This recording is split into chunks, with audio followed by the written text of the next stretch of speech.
Welcome everybody to Formula 1 2021. We have done it. We are through the winter. Formula 1 is back. And to kick things off, as we always do every single season, it's car launches, with all 10 teams over the next few weeks releasing to the public their brand new lick of paint for the 2021 season. With a few different changes, some teams decide to show their 2021 car in the flesh, others decide to show last year's car with a brand new livery on it.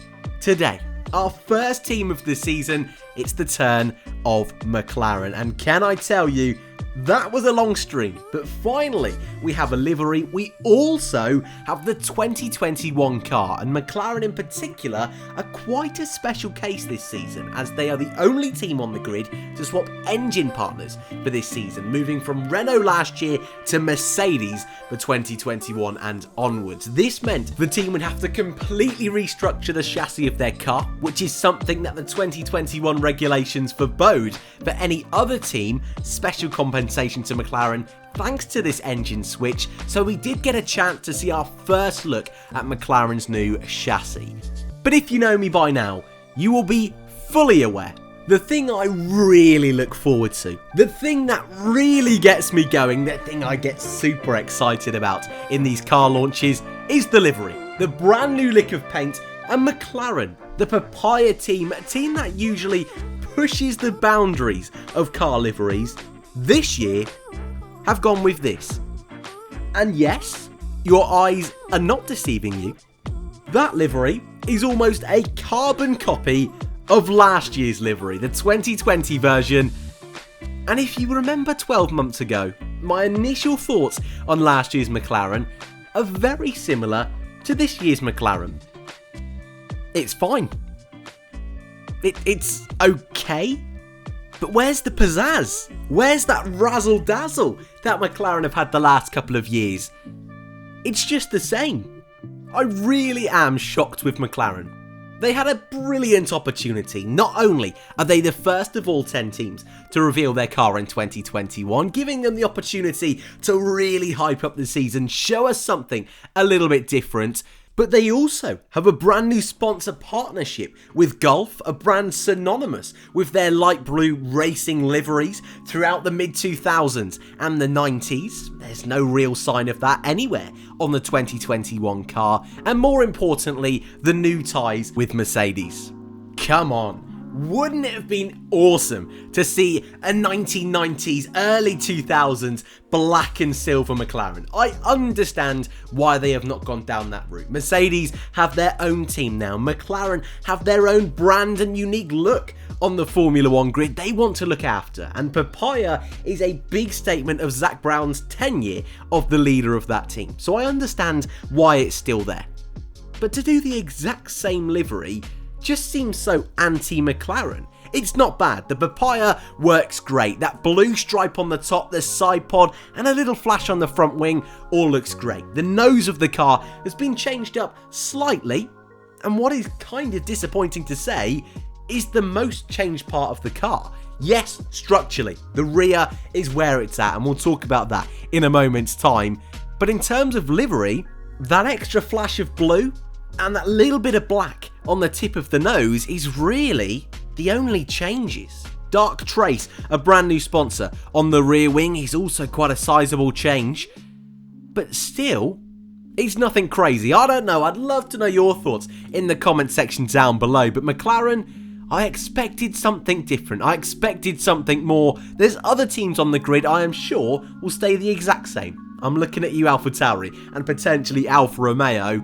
But McLaren, I don't know, it just doesn't feel like a very McLaren decision to me. Again, let me know your thoughts in the comment section down below. We also today got our first real look at both Lando Norris and Daniel Ricciardo's brand new helmets for the 2021 season. Now, Danny Rick, we saw his helmet yesterday. We saw glimpses of his helmet, a few teaser videos a couple of days ago. I love it. This man has the most out there, crazy, bizarre helmets on the Formula 1 grid, but there's just something special about them, and this one, I might go as far to say that on initial reaction, I think it could be my favourite. That being said, I will miss the gummy worms from last year's helmet, and Lando Norris sporting a very similar helmet design, almost a carbon copy of last year's. The biggest difference though is the quadrant branding that is now on the back of the helmet, and the yellow and blue theme and colouring is now swapped to a yellow and black theming, very similar to what we saw in Abu Dhabi last year with a quadrant themed helmet, and also what we saw in winter testing in 2020. But before we wrap things up today, have I got a surprise for you? Not really. It's tier list time. We did this at the end of last season with our 2020 season reviews, but I thought it would be fun to do it with car liveries. How good are these liveries? Each day when we get a new team, we'll chuck them on the tier list. I have gone with the exact same rankings as we did at the end of last year. Legendary, a category only for the best of the best. Great, good, average, bad, and if they're that bad, they go in the bin.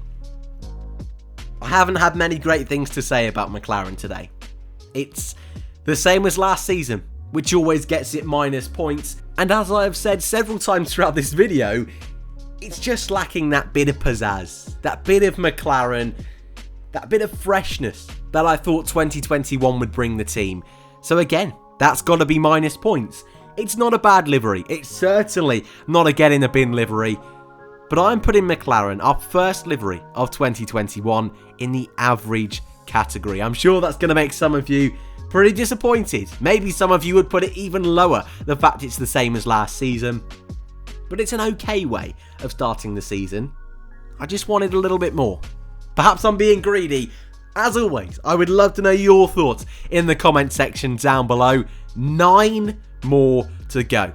And just to keep you updated, screenshot time at the ready if you will. This is what your launch calendar is looking like. We've already got Team 1 out of the way. That's McLaren on the 15th of February. But we've only got 4 days to wait until the AlphaTauri launch. That is on Friday. No time just yet has been announced. I would expect it to be similar to last year's livery, but fingers crossed they change things up just a little bit, hopefully a little bit more than McLaren have. It's Alfa Romeo up next on the 22nd of Feb. Into March, you've got Mercedes and Williams, with Ferrari on the 10th of March, and with their car launch, their team launch is a little bit earlier. Red Bull, Aston Martin, Alpine and Haas have all yet to confirm a date, but I'll keep you posted as soon as I possibly can. And that's it from me. Car launches are here. Formula 1 2021 is here. To keep up to date with all Formula 1 2020 news, reviews, all that good stuff, you know what to do. Subscribe button is down below for all you loyal subscribers. This week, content is back, baby. Mailbox is on Friday. We might even throw in a bit of a driver transfer review, and what you've all been waiting for, it's time. My Formula 1 2021 predictions, they'll be coming your way this week, so keep your eyes peeled for that one. So keep that notification bell on if you would like. Thank you all very much for watching. I hope you enjoyed, and I'd love to see you all in the next one.